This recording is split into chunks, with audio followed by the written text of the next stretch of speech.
Hello students, आजको क्लासमा हामी के पढ्छौं भने कार्बोक्सिलिक एसिडको फिजिकल प्रपर्टिजमा के छ भन्ने कुरालाई आज हामी बेसिकली डिस्कस गर्छौं र यसको हामी डिटेल पनि डिस्कसन गर्दै जान्छौं अर्को नेक्स्ट क्लासमा। ओके, आजको क्लासमा हामी हेर्नुस् त फिजिकल प्रपर्टिजमा सानो carboxylic acid small groups of carboxylic acid छ भने higher groups of carboxylic acid छ भने एकदमै higher groups of carboxylic acid छ भने त्यो केसमा तिनीहरुको फिजिकल प्रपर्टिजहरु कस्तो हुन्छ त, तिनीहरुको स्टेट कस्तो हुन्छ त, सलिड स्टेटमा हुन्छ कि ग्यासेस स्टेटमा हुन्छ कि हैन, त्यो कुरालाई हामी आज डिस्कसन गर्छौं। Okay, without wasting time let's start our main topic, that is physical properties of carboxylic acid lecture 3। ल हेर्नुस् त अब यसमा lower carboxylic acid first of all बुझ्नुस् त लोअर भन्ने कतिसम्मको लोअर, जस्तै C1 देखि C3 सम्म छ भने C1 to C3 carboxylic acids are colourless. बुझ्नुस् है, they are colourless liquid, they are colourless liquid with pungent smell.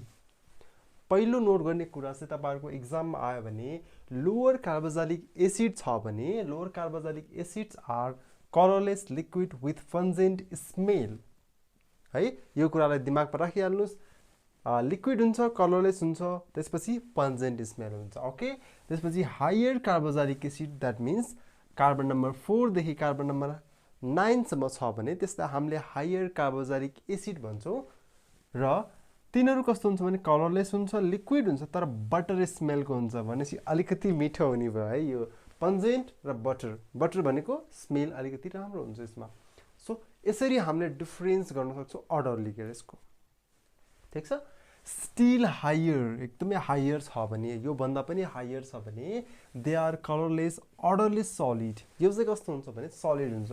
First of all बुझ्ने कुरा के छ भने एकदमै कम छ भने त्यसमा के हुन्छ भने पन्जेन्ट स्मेल हुन्छ, अलिकति माथिको छ भने बटर स्मेलको हुन्छ, त्यसपछि अर्को छ भने त्यसमा केही पनि हुँदैन हाम्रो। ओके, हेर्नुस् त त्यसपछि यसमा कलरलेस अर्डरलेस एन्ड अर्डरलेस सलिड हुन्छ। दुईटा चाहिँ हाम्रो के छ लिक्विड छ, अर्को चाहिँ हाम्रो के छ सलिड छ। यसरी हामीले बुझ्न सक्छौं। एक्जामिनेसन पोइन्ट अफ भ्यूमा तपाईले यसरी याद गर्नुभयो भने चाहिँ तपाईहरुलाई एक्जाममा एकदमै सजिलो हुनेवाला छ। ओके, ल नेक्स्ट पोइन्टमा जाउँ हामी। Carboxylic acids are soluble in water, ठीक छ। Carboxylic acids are soluble in water, soluble in water by the formation. के कारणले गर्दाखेरि यिनीहरु वाटरमा सल्युबल हुन्छ भन्ने कुरालाई हामी डिस्कसन गरौँ। हेर्नुस् त जस्तै carboxylic acids are soluble in water by the formation of intermolecular hydrogen bond. हेर्नुस् त कसरी फर्मेसन हुन्छ भने सपोज गरौँ RC डबल बोन्ड H छ भने यसमा के हुन्छ भने HOH OH यसरी चाहिँ के फर्मेसन गर्छ भने इंटरमोलिकुलर हाइड्रोजन बोन्डले गर्दाखेरि यो के हुन्छ भने सल्युबिलिटी यसको बढ्छ। बुझ्नुस् है, यसरी चाहिँ के हुन्छ भने अक्सिजनले एउटा हाइड्रोजन एउटा वाटर मोलिकुल लिन्छ, अर्कोले के गर्छ भने हाइड्रोजनले अर्को वाटर मोलिकुल क्याप्चर गर्छ र त्यसपछि सल्युबिलिटी के हुन्छ भने आफ्नो सल्युबिलिटी बढाउने काम गर्छ यिनीहरुले, ठीक छ। यहाँसम्म बुझ्नु भएको छ है। Carboxylic acids are soluble in water by the formation of intermolecular hydrogen bond but solubility decreases from lower to higher.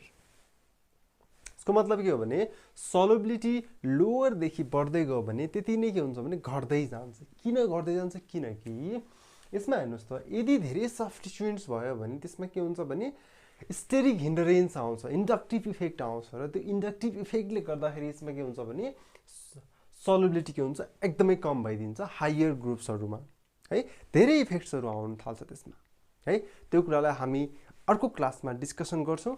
Okay, त्यसको लागि वेट गर्नु होला। ओके, ल अब हेर्नुस् त अर्को carboxylic acids have higher boiling point than corresponding hydrocarbons. अब बोइलिङ पोइन्टको कुरा आयो यसमा। हेर्नुस् त higher boiling points than corresponding hydrocarbons like alkane, alkene, alkyne, alcohol, ether etcetera and ether यसरी भन्न सकिन्छ हामीले। ओके, त्यसपछि अर्को हेर्नुस् त carboxylic acids are associated by the intermolecular hydrogen bond and found in the form of cyclic dimer. Cyclic डाइमर्सको meaning बुझ्नुस् है। यसमा कस्तो हो भने जस्तै यो एउटा कार्बोक्सिलिक एसिड हो, यो एउटा कार्बोक्सिलिक एसिड हो, RC डबल बोन्ड OH, ठीक छ।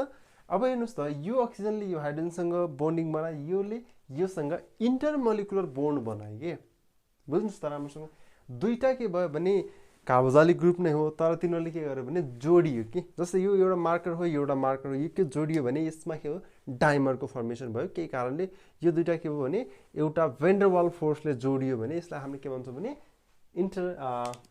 डाइमर्स भन्छौँ तर यसमा के बोन्डिङले जोडिएको छ यसमा इन्टरमोलिकुलर हाइड्रोजन बोन्डिङले यो जोडिरहेको छ ख्याल गर्नुहोस् है राम्रोसँग ओके नेक्स्टमा हामी जान्छौँ त्यसपछि कार्बोक्सिलिक एसिड्सको इभन नम्बर अथवा इभन नम्बर अड नम्बर छ भने त्यो कुरामा हामीले कसरी डिस्कसन गर्ने त एक्जामिनेसन पोइन्ट अफ भ्यूले तपाईँलाई सोधिरहेको हुन्छ तपाईँ आइओएम को एक्जाम दिँदै हुनुहुन्छ एमओई को एक्जाम दिँदै हुनुहुन्छ बी को एक्जाम दिँदै हुनुहुन्छ इन्जिनियरिङ को एक्जाम दिँदै हुनुहुन्छ जे को एक्जाम दिँदै हुनुहुन्छ तपाईहरुलाई काम लाग्ने कुरा एकदमै धेरै छ यसमा carboxylic acids having even number of carbon atom यदि इभन नम्बर कार्बन एटम छ भने यसको के हुन्छ बोइलिङ पोइन्ट बढ्छ एकदमै धेरै हुन्छ मोर सिमेट्रिकल हुन्छ यसरी बुझ्नुस् fits better in the crystalline lattice lattice भनेको खाली ठाउँ कस्तो हुन्छ जस्तै यो एउटा क्रिस्टल हो यो क्रिस्टलमा यो भनेको मोलिकुल्सहरु छ भने यो बीचको जुन खाली भाग छ नि यो भाग छ नि यो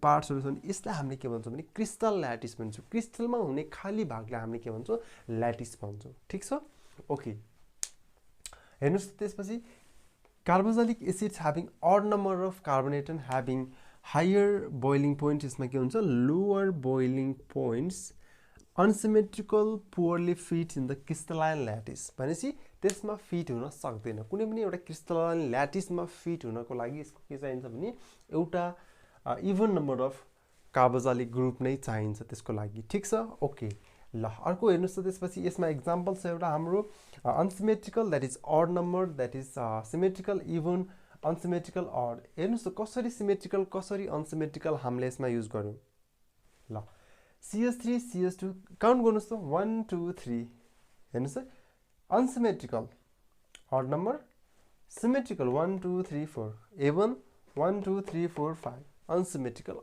अड ठीक छ यसरी चाहिँ हामीले काउन्ट गरौँ नर्मली हिट एन्ड ट्रायल मेथडबाट हामीले काउन्ट गरौँ र यसमा अड र इभन फाइन्ड गरौँ अड र इभन फाइन्ड गरिसकेपछि हामीले के गर्यौं भने बोइलिङ पोइन्टलाई त्यसमा हामीले अप्लाई गरौँ र फाइनली हामीले सिमेट्रिकल कुन छ अनसिमेट्रिकल कुन छ ल्याटिसमा कुन फिट हुन्छ ल्याटिसमा कुन फिट हुँदैन र बोइलिङ पोइन्ट कसको धेरै छ कसको थोरै छ भन्ने कुरालाई हामीले डिटरमाइन यसरी गर्न सक्छौं ठीक छ ओके त्यसपछि हेर्नुस् त सिस एन्ड ट्रान्सको कुरा गरौँ हामी थोरै both cis and trans isomer of unsaturated fatty acids have lower melting point than saturated अब कसरी saturated भनेको cis र trans isomers unsaturated fatty acids cis and trans isomers of unsaturated fatty acids have lower melting points हेर्नुस् त unsaturated fatty acids को के हुन्छ भने लोअर मेल्टिङ पोइन्ट हुन्छ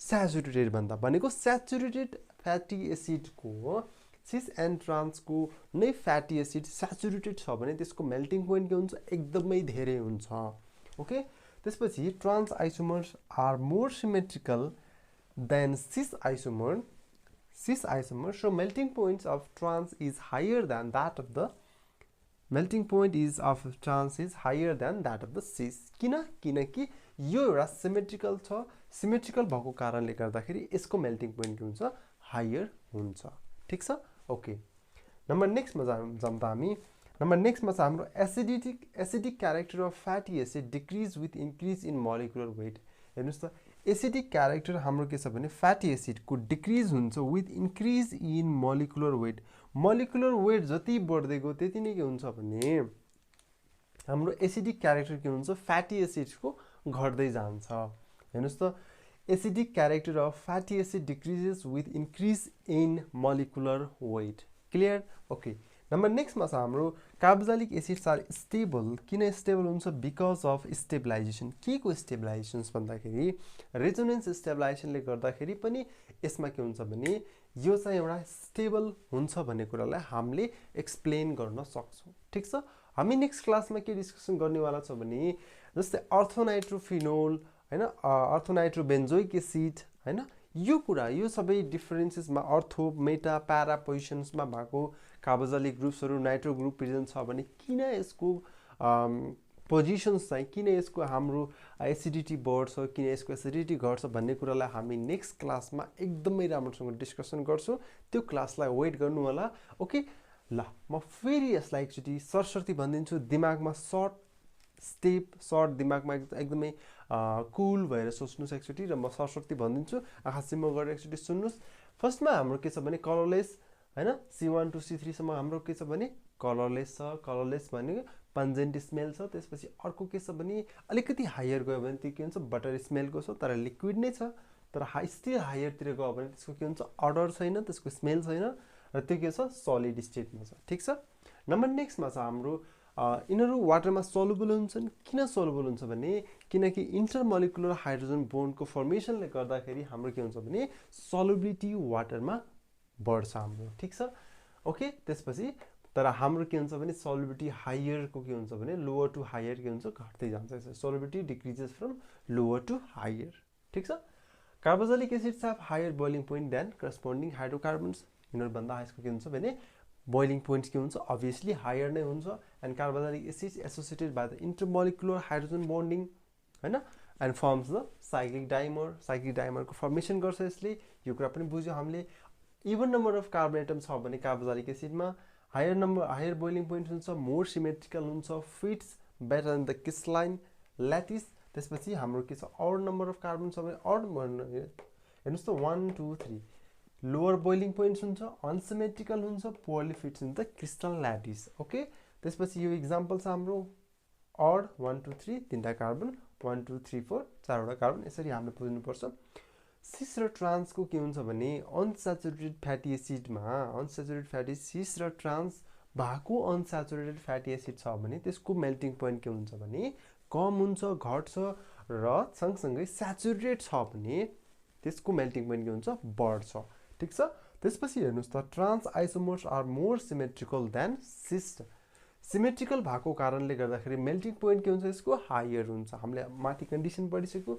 सिमेट्रिकल छ भने मेल्टिङ पोइन्ट के हुन्छ हायर हुन्छ, बोइलिङ पोइन्ट पनि हायर नै हुन्छ। Acidic character of the fatty acid decreases with increase in molecular weight जति बढ्दै गयो त्यति नै के हुन्छ एसिडिक क्यारेक्टर फ्याटी एसिडको के हुन्छ घट्दै जान्छ। ठिक छ।